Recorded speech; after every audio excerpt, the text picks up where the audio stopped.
మరో ఉప ఎన్నికకి అంతా రంగం సిద్ధమైపోయింది. ఉప ఎన్నిక తప్పదా అంటే 100% ఉప ఎన్నిక రాబోతుందనేటువంటి ఆలోచనలో అధికార కాంగ్రెస్ పార్టీ, ప్రతిపక్ష బీఆర్ఎస్ రెండు సిద్ధమైపోయి ఉన్నాయట. ఇప్పటికే ఆ ఉప ఎన్నికకు సంబంధించి ఏంటనేది మీకు అర్థమై ఉంటుంది. దానం నాగేందర్ ఖైరతాబాద్ నియోజకవర్గ బీఆర్ఎస్ పార్టీ తరఫున పోటీ చేసి గెలుపొందిన వ్యక్తి. ఆయన మళ్ళీ సికింద్రాబాద్ పార్లమెంట్ ఎన్నికల్లో కూడా కాంగ్రెస్ పార్టీ తరఫున పోటీ చేశారు. సో పార్టీ ఫిరాయించినటువంటి 10 మంది ఎమ్మెల్యేలలో ఈయన ద మోస్ట్ ఎఫెక్టెడ్ ఎమ్మెల్యే కాబోతున్నారు. అదో సినిమా డైలాగ్ ఉన్నట్టుగా తనకేమైనా అయితే I will be the most affected అన్నట్టుగా తన అనర్హతకి ఏమైనా అయితే ఆయన మోస్ట్ ఎఫెక్టెడ్ కాబట్టి ఆ ఎఫెక్ట్ పడక మునిపే నా అంతటా నేనే గుడ్ బై చెప్పి బాయ్ బాయ్ చెప్పి మళ్ళీ హలో అని షేక్ హ్యాండ్ ఇస్తే ఎలా ఉంటుందని ఆలోచన చేస్తున్నారట దానం నాగేందర్. ఒకవేళ కనుక ఇప్పుడు స్పీకర్ నిర్ణయం తీసుకోవాలి 4 వారాల లోపుగా, లేదనంటే స్పీకర్ కూడా డైరెక్ట్గా తన న్యూ ఇయర్ వేడుకల్ని జైల్లోనే జరుపుకోవాలని చెప్పి సుప్రీంకోర్టు మాట్లాడిన నేపథ్యంలో ఏదో ఒక నిర్ణయం తీసుకోవాల్సిందే. ఇక 10 మంది ఎమ్మెల్యేలు పార్టీ మారారు. దానం నాగేందర్, కడియం శ్రీహరి, తెల్లం వెంకట్రావు, గూడెం మహిపాల్ రెడ్డి, బండ్ల కృష్ణమోహన్ రెడ్డి, కాళీ యాదయ్య, సంజయ్, తర్వాత పోచారం శ్రీనివాసరెడ్డి, ఇంకా ఇలా 10 మంది ఎమ్మెల్యేలు పార్టీ ఫిరాయించిన వారిలో ఎక్కువగా ఎఫెక్ట్ పడేది ఎవరంటే దానం నాగేందర్. ఆయన వీళ్ళందరూ ఏం చెప్తున్నారు? మిగిలిన 9 మంది వీళ్ళంతా చెప్తున్న మాట ఏంటంటే మేము కాంగ్రెస్ పార్టీలో చేరలేదు, మేము ఇంకా బీఆర్ఎస్ పార్టీతోనే ఉన్నాం, బీఆర్ఎస్ పార్టీలోనే ఉన్నామనే మాటని అరకపూడి గాంధీ కానీ, ప్రకాష్ గౌడ్ కానివ్వండి, తెల్లం వెంకట్రావు కానివ్వండి, బండ్ల కృష్ణమోహన్ రెడ్డి, గూడెం మహిపాల్ రెడ్డి, సంజయ్ వీళ్ళంతా చెప్తోంది ఒకటే మాట, ఒకటే స్వరం, ఒకటే వాణి. కానీ దానం నాగేందర్ మాత్రం అలా చెప్పలేకపోతున్నాడు. ఆయన సైలెంట్గా ఉండిపోతున్నాడు, మౌనంగా ఉండిపోతున్నాడు, ఇలా ఆన్సర్ చేయలేకపోతున్నాడు. యాంటీ డిఫెక్షన్ లా మొన్న ముకుల్ రాయ్ కోల్కతా వెస్ట్ బెంగాల్కి సంబంధించినటువంటి బీజేపీ నేత, ఆయన బీజేపీ పార్టీ తరఫున గెలిపోయిన తర్వాత తృణమూల్ కాంగ్రెస్కి వెళ్తే డైరెక్ట్గా అక్కడ కల్కత్తా హైకోర్టు ఏం చేసింది? స్పష్టంగా ఈయన యాంటీ డిఫెక్షన్ లాని పూర్తిగా ఉల్లంఘించి పార్టీ మారారు కాబట్టి ఈయనని అనర్హుడిగా గుర్తించండి. అలా సుప్రీంకోర్టు అయినా ఇప్పుడు దానం నాగేందర్ విషయంలో చెప్పినా కూడా మనం ఆశ్చర్యపోవాల్సిన పనేం లేదు. సో జరగబోతోంది. కాబట్టి అలా జరిగితే ఆయన 6 ఏళ్ల పాటుగా 2026 నుంచి సుమారుగా 32 వరకు 6 ఏళ్ల పాటుగా కనీసం ఎన్నికల్లో పోటీ చేయడానికి కూడా అనర్హత, అటువంటి వేటు పడబోతోంది. సో ఇదంతా జరక్క మునిపే అమ్మో నేను ఇలా ఇన్ని రోజుల పాటుగా రాజకీయాల్లో ఉండి నన్ను ఇంత తీవ్రమైనటువంటి ఒక అపవాదును ఎదుర్కోవాలా అనేటువంటి ఆలోచన చేసిన దానం నాగేందర్ హుటాహుటిన ఢిల్లీకి పయనమయ్యారట. ఏఐసిసి పెద్దలను కలిశారట. ఆయన ఆ ఏఐసిసి పెద్దల్ని కలిసి ఆ తర్వాత ఎమ్మెల్యే పదవికి రాజీనామా చేసే యోచనలో ఉన్నారట దానం నాగేందర్. కారణం ఏంటంటే ఒకటే ఒక రీజన్, అనర్హత పడితే 6 ఏళ్ల పాటుగా పోటీలో ఉండడానికి ఆయనకు అవకాశం ఉండదు. కాబట్టి అన్నీ ఆలోచించి ఆచి తూచి నెమ్మదిగా అడుగులు వేయాలని చెప్పి దానం నాగేందర్ ఆలోచిస్తూ ఇదంతా ఎందుకిక పోతే పోయింది, మహా అయితే ఎట్లా ఎన్నికలు వచ్చినాయంటే ఒక 100 కోట్లు 200 కోట్లు ఖర్చు చేయాల్సిందే, తనకున్న ఆస్తుల్లో ఎంతో కొంత ఖర్చు చేయక తప్పదు. కాబట్టి ఈ రకంగానే ఎన్నికలకు పోదాం, అధికార పార్టీలో ఉన్నాం కాబట్టి జూబ్లీ హిల్స్ నియోజకవర్గంలో జరిగిన పరిస్థితే నా దగ్గరికే సిచ్యువేషన్ మళ్ళీ వస్తుందనే ఆలోచన చేస్తూ దానం నాగేందర్ రాజీనామా చేసే యోచనలో ఉన్నారట. ప్రస్తుతానికి ఢిల్లీలో ఉన్నారు దానం నాగేందర్. ఏఐసిసి పెద్దల్ని కలుస్తున్నారు. మా ప్రతినిధి ఢిల్లీ నుంచి నవీన్ సిద్ధంగా ఉన్నారు. నవీన్, సో సిచ్యువేషన్ ఏంటి? దానం నాగేందర్ ఇక పోతే పోయింది, మళ్ళీ ఎన్నికలకు పోదాం, జూబ్లీ హిల్స్ ఎన్నికలు ఎట్లా జరిగినాయో మాలాగా అట్లా ఎన్నికలు జరుగుతాయి, అధికార పార్టీలో ఉండగానే కొంత అడ్వాంటేజ్ అవుతుంది, మళ్ళీ గెలవకపోతాను ఆలోచన చేస్తున్నట్టుగానే ఆయన రాజీనామాకు అంతా సిద్ధం చేసుకున్న తర్వాతే ఢిల్లీకి వచ్చినట్టు తెలుస్తోంది. ఇప్పుడు ఎవరెవరు అపాయింట్మెంట్ తీసుకున్నారు, ఆయన ఎవరిని కలవబోతున్నారు, ఏం జరగబోతోంది?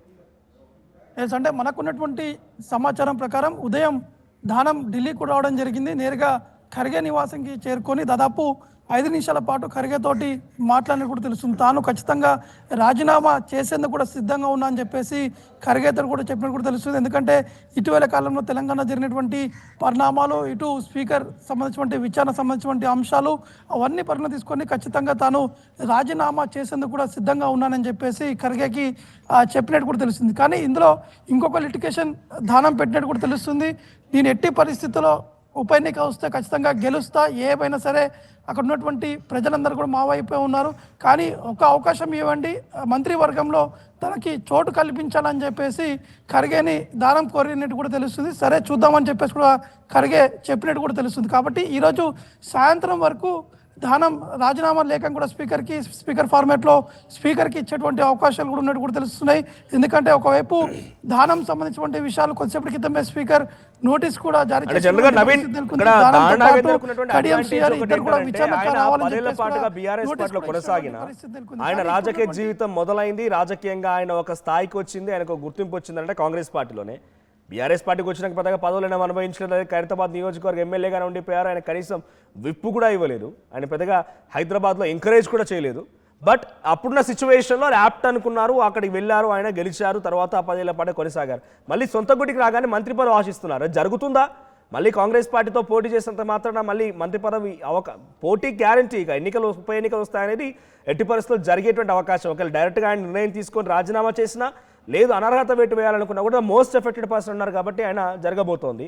సో ఇప్పుడు కేవలం వచ్చింది నాకు మంత్రి పదవి ఇవ్వండి నేను పోటీ చేస్తాను రకంగానే ఆయన మాట్లాడుతున్నారా?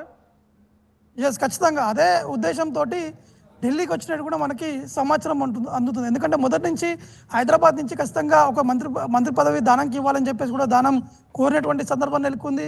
నేరుగా సీఎం రేవంత్ రెడ్డితో కూడా భేటీ అయ్యి తనకి అవకాశం ఇవ్వాలని చెప్పారు. కానీ దాని తర్వాత ఈ ఫిరాయింపుకు సంబంధించినటువంటి కేసు కూడా వెలుగులోకి రావడము, దాని తర్వాత ఒకసారిగా దానం సైలెంట్ అయినటువంటి సిచ్యువేషన్ నెలకొంది. కాబట్టి ఇప్పుడు ఎట్టి పరిస్థితుల్లో ఉప ఎన్నిక వస్తుందని చెప్పేసి కూడా వారు భావించారు. ఎంతైనా ఖర్చు పెట్టేందుకు సిద్ధంగానే ఉన్నట్టు కూడా మనకి అందులో సమాచారం అందుతుంది. ఎందుకంటే దానం తన సన్నిహితులతోటి చెప్తున్నటువంటి సందర్భం నెలకొంది. కేవలం 100 కోట్లు కాదు, ఎన్ని కోట్లైనా మనం ఖర్చు పెడదాము, మనం మంత్రి కాబోతున్నాం అని చెప్పేసి కూడా దానం తన సన్నిహితులతో కూడా చెప్పినట్టు తెలుస్తుంది. కాబట్టి ఈరోజు ఢిల్లీలో ఉన్నటువంటి దానం నాగేందర్ కనీసం ఫోన్లో టచ్లో కూడా రావట్లేదు. కేవలం ఢిల్లీలో ఉన్నటువంటి కాంగ్రెస్ పెద్దలతో కూడా దానం భేటీ అయ్యేందుకు ఢిల్లీకి రావడం జరిగింది. వారు అంతా సిద్ధంగానే ఉన్నాను, పోటీ చేసేందుకు పూర్తి స్థాయిలో నేను ముందుకు కూడా వెళ్తానని చెప్పేసి కూడా దానం కూడా చెప్తున్నారు. కాబట్టి ఈరోజు సాయంత్రం వరకు ఈ రాజీనామా లేఖ ఖచ్చితంగా స్పీకర్కి ఇచ్చేటువంటి అవకాశాలు కూడా కనిపిస్తున్నాయి. ఎందుకంటే దానం నాగేందర్ ఢిల్లీకి వచ్చే కంటే ముందు రేవంత్ రెడ్డితో కూడా భేటీ అయినట్టు కూడా తెలుస్తుంది.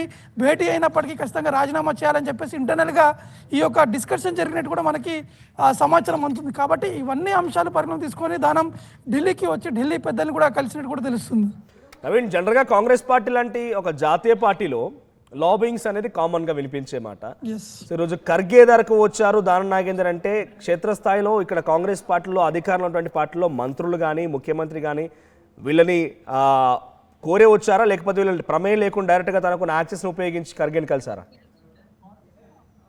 అంటే ఇప్పటి వరకు ఎవరికి టచ్లోకి అయితే రాలేదు దానం. ఎందుకంటే మనం ఖర్గే నివాసాన్ని కూడా అనేక ప్రయత్నాలు చేశాము. అక్కడ దానం వచ్చేటువంటి ఆ వీసాస్ కావచ్చు క్యాప్చర్ చేసేందుకు కూడా మనం ప్రయత్నం చేశాం. కానీ అవుట్న ఎయిర్పోర్ట్ రావడం, ఎయిర్పోర్ట్ నుంచి ఆ ఖర్గే నివాసం దగ్గరికి వెళ్ళినట్టు కూడా తెలుస్తుంది, అక్కడ భేటీ అయినట్టు కూడా తెలుస్తుంది. కాబట్టి ఇదంతా కూడా చాకచక్యంగా అంటే సైలెంట్ మోడ్లో ఈ యొక్క ఆపరేషన్స్ అనేది దానం చేస్తున్నట్టు కూడా మనకి సమాచారం ఉంటుంది. ఎందుకంటే ఒకవైపు కడియం శ్రీహరి ఆల్రెడీ అక్కడ ఉన్నటువంటి కార్యకర్తలు కూడా చెప్పడం జరిగింది, ఎట్టి పరిస్థితుల్లో ఎన్నిక వస్తే ఖచ్చితంగా పోటీ చేస్తాను, ఖచ్చితంగా గెలుస్తానని చెప్పేసి కూడా కడియం శ్రీహరి కూడా ధీమా కూడా వ్యక్తం చేస్తుంది. కానీ కడియం శ్రీహరి మాత్రం ఎక్కడ కూడా మంత్రి పదవి ఆశించట్లేదు. కానీ దానం ఒకరే ఈ మంత్రి పదవి ఆశిస్తున్నారు. కాబట్టి దీనికి సంబంధించినటువంటి లాబింగ్ చేసేందుకు కూడా ఢిల్లీకి వచ్చినట్టు కూడా మనకి స్పష్టంగా అర్థమవుతుంది. ఈ ఢిల్లీలో ఉన్నటువంటి 2-3 కాంగ్రెస్ పార్టీ సీనియర్ నేతలతో కూడా భేటీ అయ్యేందుకు ప్రయత్నాలు చేస్తున్నారు. ఒకరితోటి భేటీ అయ్యారు, మిగతా 2 ముఖ్య నేతలతో కూడా భేటీ అయ్యారు. అది ఎవరు అనేది కూడా మరి కాసేపు క్లారిటీ వచ్చేటువంటి అవకాశం కనిపిస్తుంది. 10 మంది ఎమ్మెల్యేలు కూడా పార్టీ ఫిరాయించి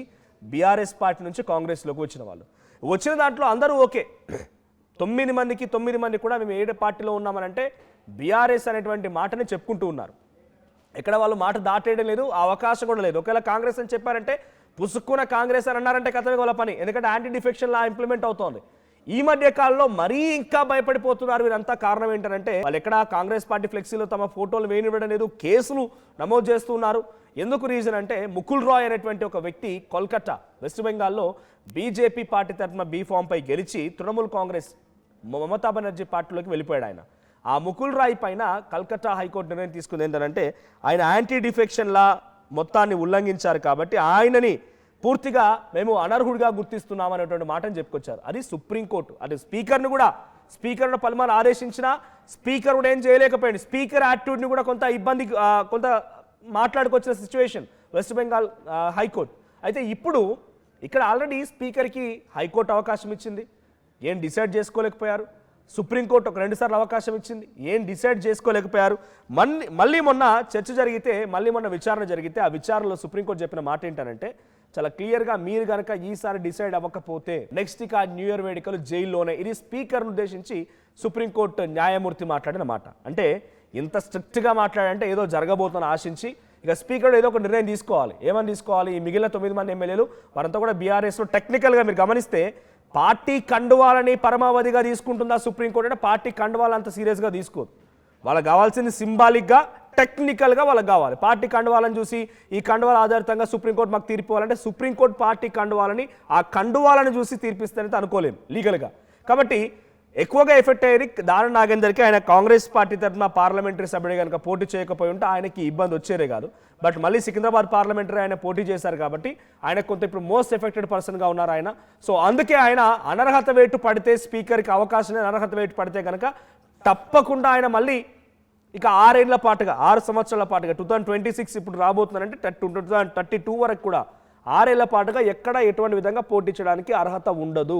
కాబట్టి అది జరగక మునిపే నేనే రాజీనామా చేసి మళ్ళీ ఎన్నికలకు పోతాం. మహా అయితే 100 కోట్లు ఖర్చు అవుతాయి అంతే కదా. రాజకీయ నాయకులు ఆలోచించి తీరట్లా ఉంటుంది. 100 కోట్లు ఖర్చు అయితే ఏమో ఉప ఎన్నికలకు వెళ్తాను. ఆ పక్క కాన్స్టిట్యున్సీ జూబ్లీ హిల్స్ ఉప ఎన్నికలు వస్తే అక్కడ కాంగ్రెస్ పార్టీ గెలవలేదా, నవీన్ యాదవ్ గెలవలేదా? నేను ఎప్పటి నుంచో ఉన్నా ఇక్కడ అభివృద్ధి కార్యక్రమాలు చేసిన గరే 100 కోట్లు ఖర్చు పెట్టుకొని అధికార పార్టీలో నేను మళ్ళీ పోటీ చేసి కాంగ్రెస్ పార్టీ తరఫున గెలుపొందుతా అనేటువంటి ఒక ధీమాతో దాని నాగేందర్ ఉండిపోయి కానీ ఆయన ఒకటి అధిష్టానం దగ్గరికి ఢిల్లీ వెళ్ళడం గల కారణం మంత్రి పదవి కోసమే. మంత్రి పదవి ఇవ్వండి నాకు, నేను మళ్ళీ పోటీ చేస్తాను, నేను మళ్ళీ గెలిచి వస్తాను అనే రకంగా అధిష్టానం నుంచి ఒక ప్రామిస్ కోసం ఆయన అధిష్టానం ఖర్గేని ఈరోజు కలవడం జరిగింది.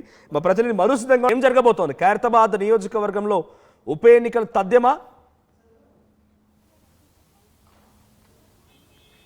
ఎగ్జాక్ట్లీ, ఎందుకంటే స్పీకర్ 10 మంది ఫిరాయింపు ఎమ్మెల్యేలు ఎవరైతే ఉన్నారో వారికి నోటీసులు జారీ చేస్తే ఇంతవరకు రెస్పాండ్ కానటువంటి ఎమ్మెల్యేలు ఖైరతాబాద్ ఎమ్మెల్యే బీఆర్ఎస్ పార్టీ నుంచి గెలిచి కాంగ్రెస్ పార్టీలోకి వెళ్ళినటువంటి దానం నాగేందర్ ఒకరైతే స్టేషన్ గన్పూర్లో బీఆర్ఎస్ గుర్తుపైన గెలిచి ప్రస్తుతం కాంగ్రెస్ పార్టీలో జాయిన్ అయ్యి కాంగ్రెస్ పార్టీ అభ్యర్థి కోసం ప్రచారం చేసినటువంటి వ్యక్తి కడియం శ్రీహరి.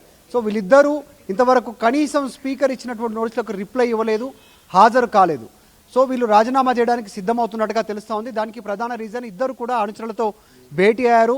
సో రాజీనామాకు నిర్ణయం తీసుకుంటున్నాము, త్వరలోనే ఉప ఎన్నికలు ఉంటాయి, సంసిద్ధంగా ఉండండి అనేటువంటి ఆలోచన చేసినట్టుగా తెలుస్తూ ఉంది. సో ఈ అంశానికి సంబంధించి పెద్ద ఎత్తున చర్చ కొనసాగుతూ ఉంది. ప్రస్తుతం దానం నాగేందర్, కడియం శ్రీహరి ఇద్దరు రాజీనామా చేయనున్నట్టుగా తెలుస్తూ ఉంది. ఖైరతాబాద్లో అయితే దానం నాగేందర్కి సంబంధించినటువంటి ఫిరాయింపుకు సంబంధించి స్పష్టమైనటువంటి ఆధారాలు ఎలక్షన్ కమిషన్ దగ్గరే ఉన్నాయి, పబ్లిక్ డొమైన్లోనే ఉన్నాయి. బీఆర్ఎస్ పార్టీ ఎమ్మెల్యేగా గెలిచి ఆయన కాంగ్రెస్ పార్టీ ఎంపీ అభ్యర్థిగా ఖైరతాబాద్ నుంచి పోటీ చేశారు.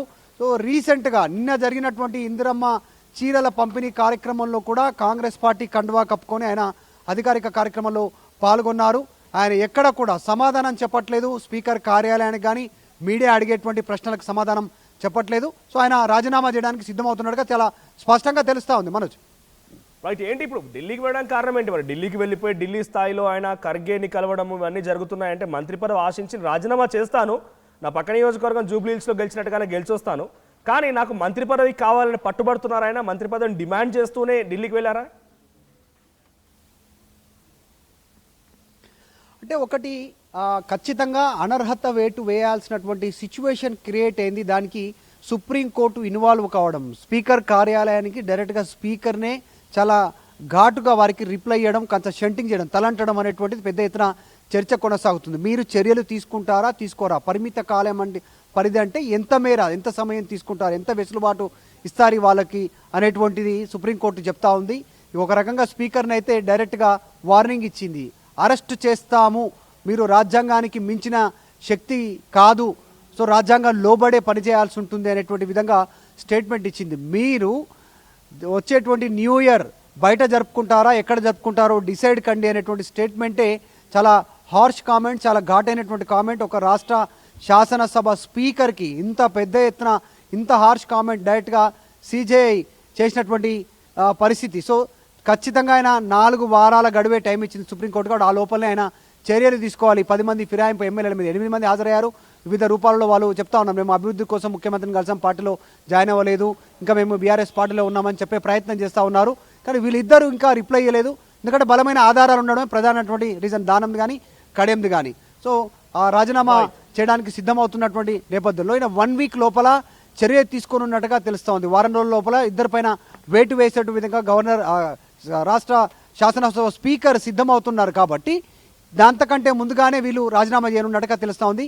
ఒకవేళ వేటు పడితే ప్రత్యక్ష రాజకీయాలకు వీళ్ళు 6 సంవత్సరాలు దూరంగా ఉండేటువంటి అవకాశం ఉంటుంది. కనీసం వార్డు మెంబర్గా కూడా పోటీ చేయడానికి లేదు 6 సంవత్సరాలు వేటు పడితే. సర్పంచ్ కానీ, ఎమ్మెల్యే కానీ, ఎంపీ కానీ ప్రత్యక్ష రాజకీయాల్లో ఇక్కడ కూడా ప్రజలు ఓటేసేటువంటి ఏ ఎన్నికల్లో కూడా వీళ్ళు పోటీ చేయడానికి అవకాశం ఉండదు స్పీకర్ వేటు వేస్తే. కాబట్టి అంతకంటే ముందుగానే రాజీనామా చేసి ఉప ఎన్నికలకు వెళ్ళాలనేటువంటి ఆలోచన చేస్తూ ఉన్నారు. రీసెంట్గా జూబ్లీస్లో కాంగ్రెస్ పార్టీ వైపు ప్రజలు కాస్త ఓటేశారు కాబట్టి ఆ పాజిటివిటీ తోడవుతుందనేటువంటి ఆలోచన చేస్తున్నట్టుగా తెలుస్తాం. దానికి తోడు స్థానిక సంస్థల ఎన్నికలు ఉన్నాయి. స్థానిక సంస్థల ఎన్నికల తర్వాత ఎన్నికలు వచ్చే పరిస్థితి ఉంది. దేశవ్యాప్తంగా సాధారణంగా జరిగేటువంటి ఉప ఎన్నికలతో పాటు వీటికి నోటిఫికేషన్ వస్తుంది.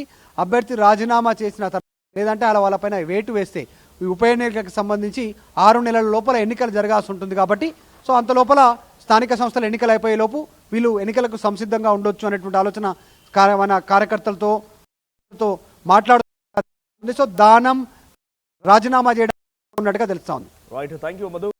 మొత్తంగా ఖైరతాబాద్ నియోజకవర్గానికి ఉప ఎన్నిక చాలా గ్యారంటీ కనబడుతోంది.